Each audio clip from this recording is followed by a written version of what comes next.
Hey everybody, this is Amit, and I am answering some questions for Palantir Bite-Sized. Palantir's so-called competitors appear to be offering much weaker and thinner product offerings. Do you think any of them are really competitors at the moment, and who do you think is likely to be the biggest competitor moving forward?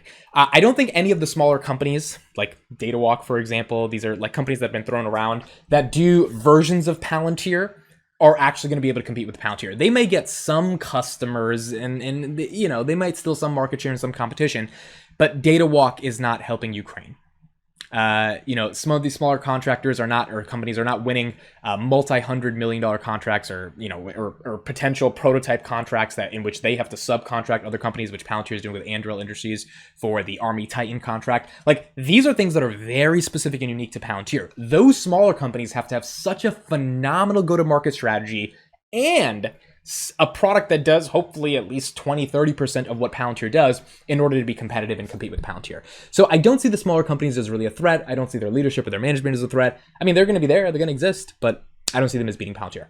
Now, the big companies to me are not a threat in the context of a tech perspective, because I think I've spoken to enough people to understand Palantir's product is fundamentally differentiated.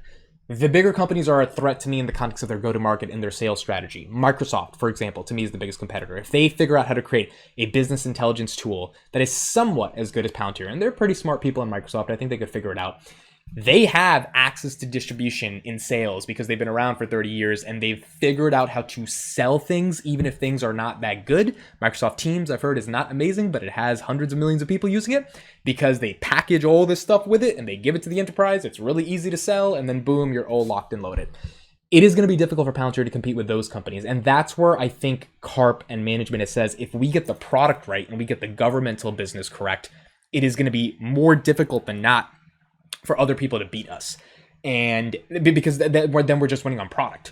The problem is product enough to be able to win distribution on sales? 0 to 1, that beautiful book right there, explains that a good product means nothing without a meaningful distribution strategy. You could have the best book in the world if you don't figure out how to get people to read it. You could have the best podcast in the world if you don't figure out how to get people to listen to it. It basically doesn't exist.